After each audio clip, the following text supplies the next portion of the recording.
চাঁপাইনবাবগঞ্জে টানা ২ বছর ধরে বন্ধ রয়েছে সরকারি গম ক্রয়, কারণ চাহিদা অনুযায়ী গম সংগ্রহ করতে পারছে না খাদ্য অধিদপ্তর। এক্ষেত্রে কৃষকরা বলছে মার্চের শেষ নাগাদ তারা গম ঘরে তোলেন, আর মে মাসে এগুলো কেনার উদ্যোগ নেয় সরকার। ফলে সময় মতো চাহিদাপত্র না দেওয়ায় গম সংগ্রহ হয়নি এক ছটাকও। এতে করে কৃষক ন্যায্য মূল্য থেকে বঞ্চিত হওয়ার পাশাপাশি ফেরত গেছে সরকারের প্রায় ৪০০ কোটি টাকা। কৃষকদের ন্যায্য মূল্য নিশ্চিত করতে প্রতি বছর গম সংগ্রহ করে সরকার, অথচ দেশের অন্যতম গম উৎপাদনকারী জেলা চাঁপাইনবাবগঞ্জে টানা ২ বছর ধরে বন্ধ রয়েছে এই কার্যক্রম। অভিযোগ রয়েছে, সময়মতো সরকারি চাহিদাপত্র না আসায় গত ২ মৌসুমে গম কিনতে পারেনি খাদ্য বিভাগ। ফলে একদিকে ন্যায্য মূল্য থেকে বঞ্চিত হচ্ছেন চাষিরা, অন্যদিকে সরকারের বরাদ্দ দেওয়া প্রায় ৪০০ কোটি টাকা ফেরত গেছে। কৃষকদের দাবি, সরকার গম কেনায় ন্যায্য মূল্য পেয়ে এই অঞ্চলে গমের চাষ অনেকটাই বেড়েছিল, কিন্তু গত ২ বছর সরকারি সংগ্রহ বন্ধ থাকায় তারা চরম বিপাকে পড়েছেন।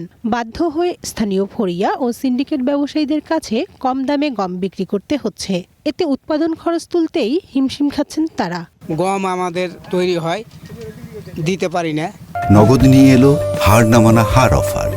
সর্বনিম্ন ১০,০০০ টাকা রেমিটেন্স নগদে পাঠালে থাকছে স্বর্ণের হার জেতার সুযোগ। হয় নষ্ট হয়ে যায়। সরকার গম কিনে না, এখন যে খরচ হচ্ছে, গম ওই পানির খরচে গম মূল্য উঠে না, ফলে আমরা আর গম চাষও করতে পারি না। ৬০ মণ গম পেয়েছিলাম, আপনার ১৩০০ টাকা করে বিক্রি করি। সরকার নিলে আমাদের ভালো হয়, সুবিধা হয়, দামটা ন্যায্য মূল্য পাই। চাঁপাইনবাবগঞ্জে সাধারণত মার্চ মাসের মধ্যেই কৃষকরা মাঠের গম কেটে ঘরে তুলে ফেলেন। কৃষকের ঘরে গম ওঠার সময়ের সাথে সমন্বয় না করে প্রতি বছর মে মাসে পাঠানো হচ্ছে গম সংগ্রহের চাহিদাপত্র।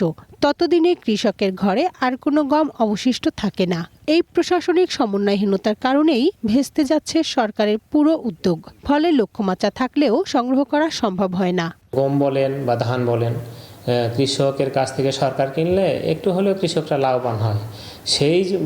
সে আলোকে বলা যায়, যদি কৃষক তাদের গম অথবা অন্যান্য কোনো পণ্য যদি খাদ্য বিভাগের কাছে বিক্রি করতে না পারে, একটু হলেও ক্ষতিগ্রস্ত হবে।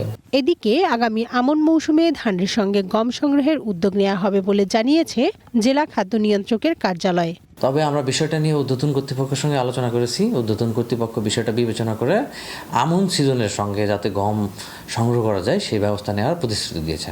গম সংগ্রহের সময় নির্ধারণে বাস্তবতার প্রতিফলন ঘটিয়ে দ্রুত কার্যকর পদক্ষেপ নেবে সরকার, এমনটাই প্রত্যাশা সংশ্লিষ্টদের। One national desk.